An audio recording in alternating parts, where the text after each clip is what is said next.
آپ نے 4 کوآرڈینیٹس کی بات کی ہے, ایک اسپرچول ہے, اچھا سوال ہے. پہلا ہے فزیکل کوشچنس کا, دوسرا ایموشنل کوشچنس کا, تیسرا مینٹل کوشچنس کا, چوتھا اسپرچول کوشچنس کا. تو یہ چوتھا کوآرڈینیٹ ہے نا, اس کے نمبرز بڑھانے ہوتے ہیں. رمضان از ویری, خیر وہ ہر فزیکل ہیلتھ بھی ہماری بہتری ہوتی ہے, مگر اسپرچول ہیلتھ تو اسپرچول تو آپ نے 4th پہ کہا نا, تو پہلے 3 کا کس طرح سے آتا ہے؟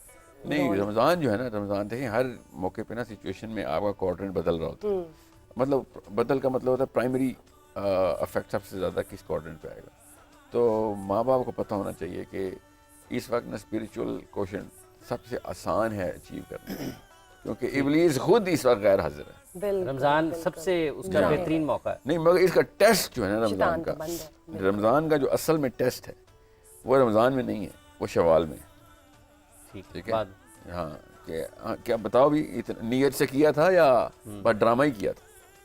سو اگر رمضان کا فالو تھرو شوال میں نہیں آ رہا تو پھر ہم ڈرامہ ہی کر رہے ہیں. پھر جو مفتی صاحب نے کہا تھا نا, بس لبادہ ہی اوڑا ہم نے, اصل میں اندر تک صلاحیت نہیں کر سکا کچھ. سو اگر ماں خود, کہاں ہے کیمرہ, ماں اگر خود اپنے بچے کے دل میں صلاحیت نہیں کر رہی تو پھر ہم کیا کہانیاں سنا رہے ہیں دوسرے کو. باپ خود اپنے بیٹیوں کے دل میں صلاحیت نہیں کر رہا تو پھر مسجد کے مولوی کو تو نہ کچھ کہیں نا. اس کا اگر فرض کر لیں, جیسے ابھی آپ نے ذکر کیا, اگر والدین کی باتیں بھی بچوں کے دلوں میں نہیں اثر کر رہی ہیں تو اس کا مطلب یہ ہے کہ والدین کو تو خود بھی پھر ضرورت ہے. نہیں, اصل میں نا اس کی کہانی بڑی آسان سی ہے, جو کہ سیرت سے ہمیں پتہ چلتی ہے. اصل میں سائنس بھی یہ کہتی ہے کہ ماں باپ کے لیکچر بچے کے اوپر کوئی اثر نہیں کرتے. ماں باپ کے کرتوت اصل میں بچے پہ اثر کرتے ہیں. سو جس طریقے سے میں ہاتھ ہلا رہا ہوں, میں نے کپڑے پہنے ہوئے ہیں, جس طرح میں دیکھ رہا ہوں, یہ چھوٹے چھوٹے مائکرو افیکٹس ہیں. نہیں, وہ کاپی نہیں کرتے, وہ کاپی تو نیچرلی کرے گا. جو بھی ہوگی آپ کی بیٹی آپ جیسے بننے کی بنے گی, چاہے وہ چاہے یا نہ چاہے.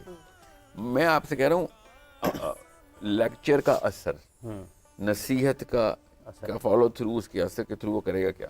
تو بیسکلی اگر میں اپنے بچے کو دیکھوں نا, جو کہ 12-13 سال کا ہے, اور اس کے اعمال کو پیٹرن میں لے کے آؤں تو صاف سمجھ آ جائے کہ یہ میرے اعمال ہیں. باپ دیکھ نہیں رہا ہوتا کہ وہ بیٹا اس کا مائکرو ورژن ہوتا ہے, اور وہ چھوٹے لیول کے اوپر اپنے باپ کو پریکٹس کر رہا ہوتا ہے, یا پھر اپنی ماں کو بھی, جو بھی.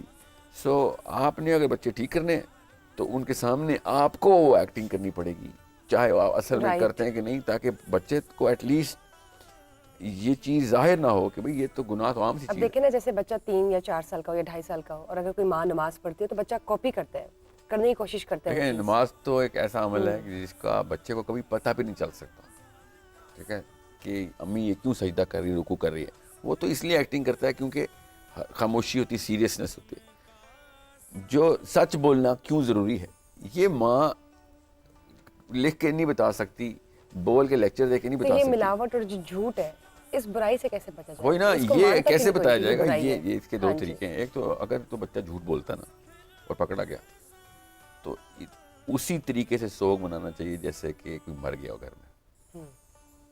بچہ اگر جھوٹ بولتے پکڑا جائے, گھر والوں کو اکٹھے ہونے چاہیے, باقاعدہ اس کے سامنے ایک ماتم کی کیفیت ہونی چاہیے کہ بھیا تو نے اتنا بڑا معاملہ کر دیا, اور اس کے ساتھ اس طرح کی سرزنش کرنی چاہیے, بچے کو سزا دینی چاہیے کہ اب تیرے سے بات نہیں کر سکتے ہم اتنا عرصہ, کیونکہ تو نے اس گھر کے فرد نہ ہونے کا ثبوت دے دیا, گھر کا فرد ہونے کا ثبوت نہیں دیا. باقاعدہ رشتہ داروں کو آنا چاہیے اور اس کو دلاسے دینا چاہیے کہ دوبارہ ایسے مت کیجیے گا, بہت بڑا واقعہ, جیسے واقعی کوئی فوتگی ہو گئی. بچے کو پتہ ہونا چاہیے جھوٹ اتنا بڑا معاملہ تھا.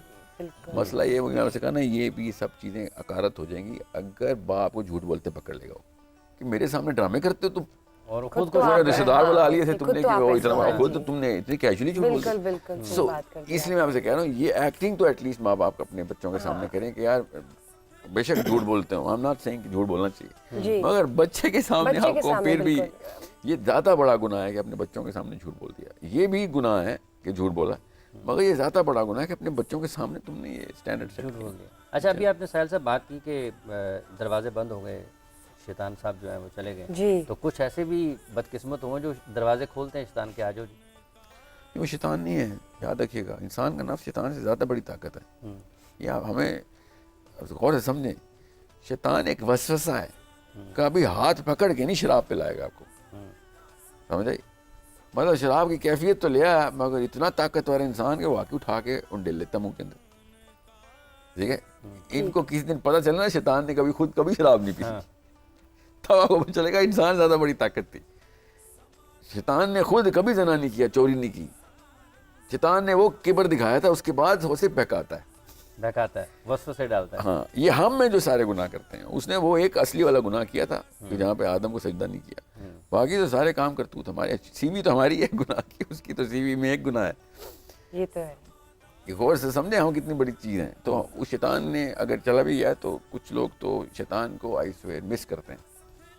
وہ ہے نفس امارہ جو مس کرتا ہے شیطان کو, ٹھیک ہے, کہ جو اس کو تکلیف ہو رہی ہوتی ہے کہ رمضان میں یہ بھی نہیں کر سکوں گا. اس لیے نہیں کہ وہ اندر سے کوئی کیفے, لوگ دیکھیں گے تو کہیں گے تو کھانا کھا رہا ہے اس وقت, لوگ دیکھیں گے تو کہیں گے تو عیاشیاں کر رہا ہے یا نماز نہیں پڑھا. اس کو وہ شیطان کو مس کر رہا ہے. تو آپ نے کہا کہ شیطان جو ہے وہ صرف ایک ہی گناہ اس نے کیا اور تب سے چلی آ رہی ہے. نہیں, میرا مطلب ہے محاورے میں بول رہا ہوں نا کہ اصل میں تو اس کی سی وی میں وہ ایک گناہ ہے جی, اس سے پہلے تو عابد تھا وہ. لیکن آپ اس حوالے سے کیا کہیں گے حافظ صاحب؟ کہ یہ جیسے آپ نے کہا کہ مس کرتے ہیں, تو اس کا مطلب یہ کوئی دوست ہے اس کو جو مس کر رہا ہے؟ دوست نہیں ہے سر, مینٹور ہے. انسان شیطان دوست ہو سکتے ہیں. شیطان انسان کیوں نہیں, شیاطین کا اللہ تعالیٰ نے جو لفظ قرآن میں بتایا وہ ایک شیطان تھوڑی ہے. اللہ تعالیٰ نے تو قرآن پاک میں ان کو پلورل کے سیغے میں اس لیے لکھا ہے کہ یہ اکٹھے ہی وار کرتے ہیں, اکٹھے ہی رہتے ہیں. ٹھیک ہے, وہ جنوں کا بھی اور انسانوں کا بھی دونوں کا ٹولہ شیطان کے ساتھ جب ملتا ہے. ہاں, مس تو کرتے ہیں شیطان کو, اس میں ایسی کیا بات ہے. دیکھیں جب گناہ آسان ہو اور ثواب سخت ہو تو رمضان میں آپ شیطان کو مس کریں گے. ثواب آسان ہو اور گناہ سخت ہو تو پھر رحمان کو مس کرتے ہیں نا.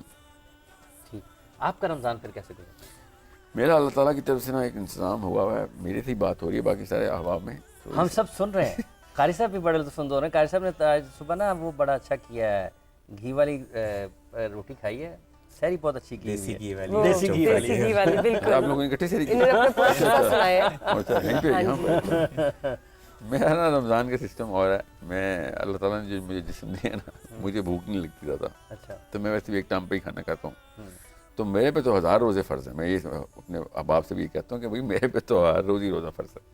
سو ایک دو دفعہ یا کھانا کھاتے ہوئے تو کم ہی وہ سسٹم ہی نہیں. رمضان میں یہ فائدہ ہوتا ہے کہ وہ ایک فیسٹیوٹی ہوتی ہے نا, کہ سحری, کیونکہ پھر وہ سحری for the sake of getting everybody together ہوتا ہے. تو آپ نے آج کی سحری میں کیا کھایا؟ جی میں دہی اور پراٹھا کھایا, جس طرح دہی اور پراٹھا. قاری صاحب کی اچھا, ویسے کہتے ہیں کہ دہی کھانے سے پیاس نہیں لگتی, تو کیا یہ بات سچ ہے کہ آپ دہی کے 2-3 چمچ اگر لے لیں تو پھر؟ سائنس کی روح سے تو یہ بات نہیں, ہمارا جو ڈائجسٹو ٹریک ہے نا 4 گھنٹے سے اوپر نہیں کچھ بھی چھوڑتا اس کے اندر. تو اگر روزہ 4 گھنٹے کا ہو تو پھر تو سچ ہے, مگر ہونا نہیں چاہیے ایسے کہ مطلب ٹیکنیکلی اسپیکنگ اتنا کوئی خاص افیکٹ نہیں ہوتا کسی بھی 12 گھنٹے کے روزے میں. پیاس تو لگے گی, وہ ڈپینڈ کرتا ہے آپ کی اپنی روٹین کیا ہے. دہی کھانے کے بعد ہی اپنے 5 کلومیٹر واک کرنی ہے تو پھر تو پیاس تو لگے گی.